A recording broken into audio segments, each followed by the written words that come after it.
With truths revealed and bonds strengthened, Johan and Peewit press forward. But their journey is far from over and the forest holds secrets they never expected. This is Chapter 5.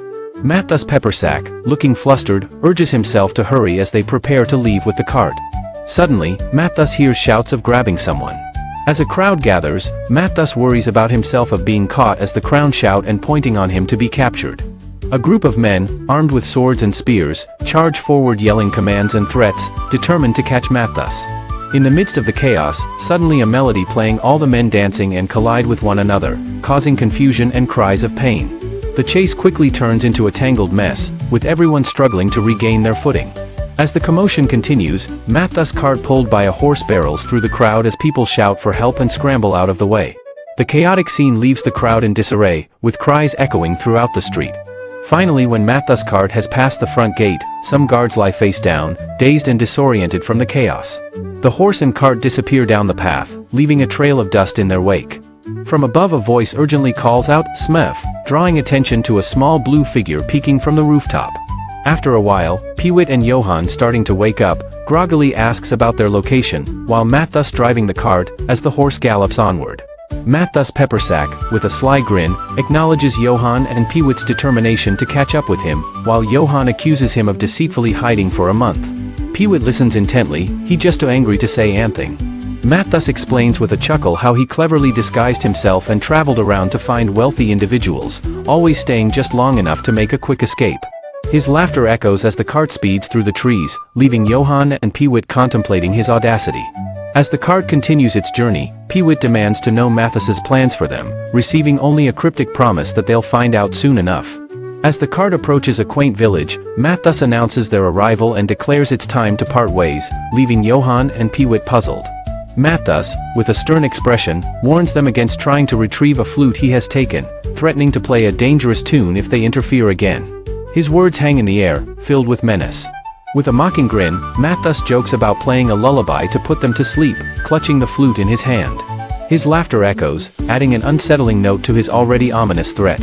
A commotion breaks out in the village as Matthus warns everyone about 3 robbers in the area, causing panic among the villagers. With determination, Matthus says that he has managed to capture 2 of the robbers and instructs the villagers to quickly secure them.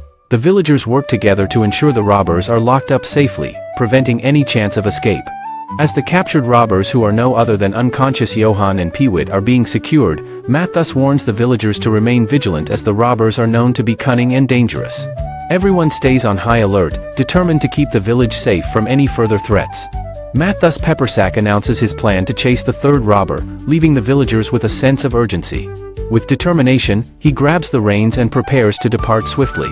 As he rides away, Matthus chuckles to himself, imagining the confusion of Johan and Peewit when they come to their senses. After a while in cell, Peewit desperately bangs on the cell door, insisting that they are not the thieves and blaming the real culprit.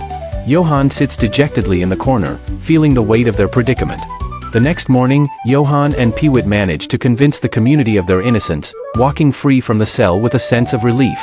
The townsfolk express their regret for the misunderstanding, but Peewit is still visibly angry, imagining the real thief getting away with the crime. As they walk through the village, Johan remarks that Matthus Pepersack has likely already reached his goal and is safely out of reach. Peewit looks frustrated, understanding that the real chase is just beginning. Peewit questions Johan's plan to follow Pepersack, reminding him of the danger they might face if they encounter him again. Johan expresses frustration over the magical flute, wishing it would lose its power. Peewit listens intently, understanding the urgency of the situation. Johan suddenly realizes the potential of idea to consult the wizard Homnibus for help. Peewit is surprised but intrigued by the mention of the wizard. Eager to find a solution, Johan and Peewit decide to seek out Homnibus, believing he can neutralize the flute's magic. They rush off together, filled with renewed determination. Johan and Peewit ride swiftly on their horses, with Johan confidently stating that they'll reach Homnibus before nightfall. Peewit praises Johan's genius, matching his words with his playful spirit. A few hours later, they arrive at Homnibus's house and eagerly explain their dilemma with the enchanted flute. Homnibus regretfully informs them that no one knows the flute's secret, leaving them momentarily disheartened. Homnibus then mentions the possibility that the Smurfs might know the secret, sparking a glimmer of hope. Peewit raises his glass in a toast, cheerfully wishing them good health. Johan looks puzzled, and asks Homnibus about who he said. Homnibus explains that the Smurfs have enchanted the flutes, while Peewit listens intently, eager to learn more about the enchanted flutes. Johan questions whether the Smurfs can help, but Homnibus describes the treacherous journey to their land, filled with dangers like wild streams, swamps, and snakes. Peewit seems concerned but remains hopeful.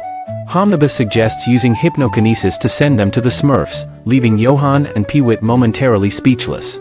They exchange unsure glances but seem intrigued by the possibility of this magical solution. Homnibus enthusiastically leads Johan and Peewit to another room, eager to test the hypnokinesis spell immediately. Johan and Peewit follow him with a mix of curiosity and apprehension. As Homnibus instructs them to sit, Peewit nervously questions the wizard's intentions, worried about any possible tricks. Homnibus starts reading from his book, explaining the process, while Peewit voices his concerns about the spell becoming too popular. Johan hushes Peewit, trying to calm him. Homnibus explains that Peewit will be put to sleep, and his personality will be duplicated to appear elsewhere, causing Peewit to express his confusion. Johan listens intently as Homnibus reassures Peewit of the process. Homnibus dismisses Peewit's confusion and instructs him to relax and focus on his eyes.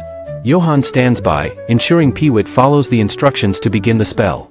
Homnibus continues to guide Peewit into a deep sleep, repeating the word sleep as stars begin to twirl around Peewit's head. Johan watches as Peewit starts to succumb to the magic, closing his eyes. With the spell taking effect, Peewit and Johan both drift into a peaceful slumber, surrounded by floating bubbles symbolizing their deep sleep. The magical atmosphere envelopes them, providing a serene backdrop of swirling stars.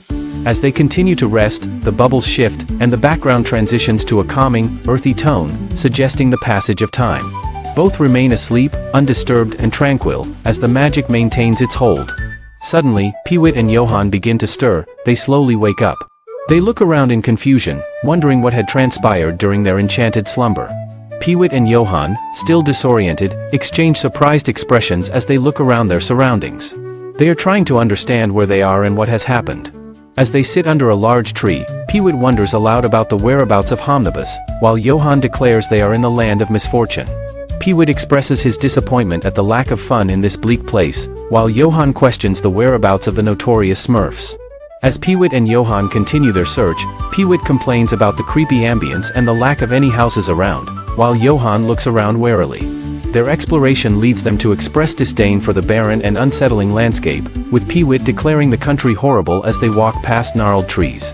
Suddenly, a voice interrupts their conversation, scolding them for almost stepping on him, leaving Peewit and Johan startled and looking to the source in confusion. A small Smurf appears from behind a rock, cheerfully greeting Johan and Peewit and asking what brings them to the forest.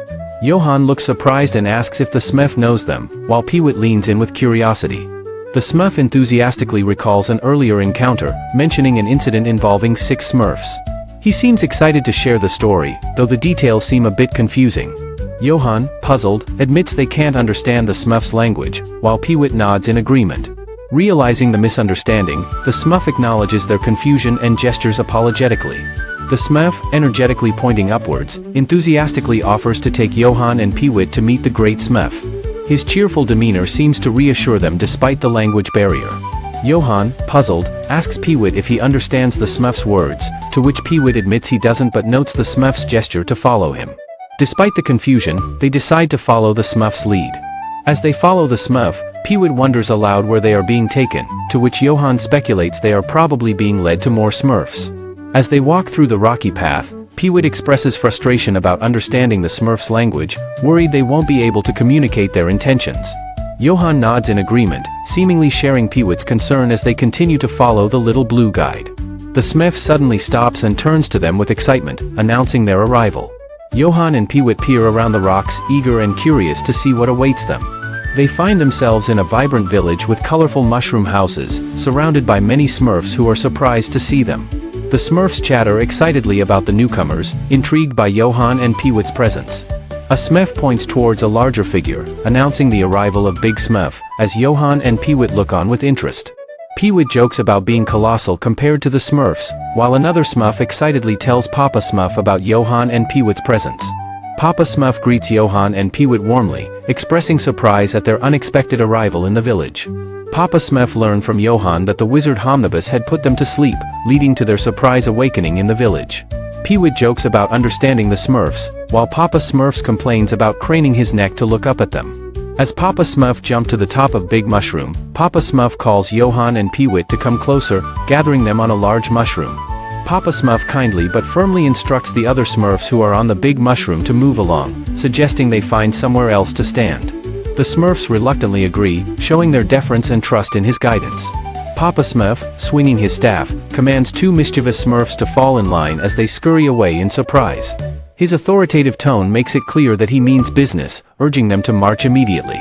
Noticing the commotion, Peewit and Johan approach Papa Smurf, who expresses his frustration about the antics of the Smurfs, despite their age. Peewit seems puzzled, while Johan listens attentively to Papa Smurf's complaints. Peewit and Johan are surprised to learn of the Smurfs' age, questioning how Papa Smurf can call them rascals. Their curiosity piques as they wonder about Papa Smurf's own age. Peewit is astonished as Papa Smurf reveals he has been around for 542 years, which leaves Peewit in disbelief at how youthful Papa Smurf appears. Papa Smurf shifts the conversation to their current predicament, pointing out that they need help with Matthus Pepersack's six-holed flute. Peewit and Johan listen attentively, realizing they indeed require the Smurfs' assistance. Peewit admits they need help and questions how Papa Smurf knows so much about their situation. Papa Smurf casually explains that they learned of it when a merchant found their flute in the ashes of a wizard's hut. Papa Smurf explains that the flute couldn't remain with amateurs, so the Smurfs set off on a quest to retrieve it. He then reveals that they quietly followed the flute from the day the merchant lost it until Pepersack took it. With a knowing smile, Papa Smurf points out that this was an unexpected turn for the flute's journey. Now, the Smurfs are trailing Pepersack, waiting for the right moment to reclaim the whistle. However, Papa Smurf expresses concern, knowing Pepersack's suspicious and cunning nature makes the task challenging. Papa Smurf, Peewit, and Johan are gathered, discussing the magic flute's power, with Peewit hoping they could stop it to solve their problem. Johan dismisses the idea as impossible, intensifying the urgency of their dilemma. Peewit, frustrated, questions the logic behind creating such a troublesome flute, while Johan emphasizes the need to pursue Matthus Pepersack. Papa Smurf stands by, seemingly acknowledging the chaos caused by the magical item. Papa Smurf proposes an intriguing solution to level the playing field against Pepersack, catching Peewit's attention. Peewit queries the Smurf on how they could fight equally. Papa Smurf suggests making a new flute with 6 holes, which Peewit and Johan find to be a brilliant idea. Johan eagerly asks how soon they can get the flute made, showing their enthusiasm for the plan. Papa Smurf, now more excited, calls out to the Smurfs as if he has thought of something important. The Smurf seems to be listening intently, ready to help with the plan. Papa Smurf asks how many Smurfs it would take to smurf a new flute with 6 holes. The Smurfs discuss amongst themselves and estimate that it will take 3 Smurfs to complete the task. Papa Smurf enthusiastically announces that it will take 3 days to make the flute, urging everyone to start immediately. Later, Johan and Peewit approach another tree that seems perfect for their needs, with Johan offering to climb and cut the branch. The Smurfs gather, ready to assist in their next step of the flute-making process. And that brings this chapter to a close, but the story is far from finished. New surprises, new challenges, and new adventures await in the next one. Remember to like, comment, and subscribe. A new chapter is released every day. Thanks for watching, and we'll see you in the next episode.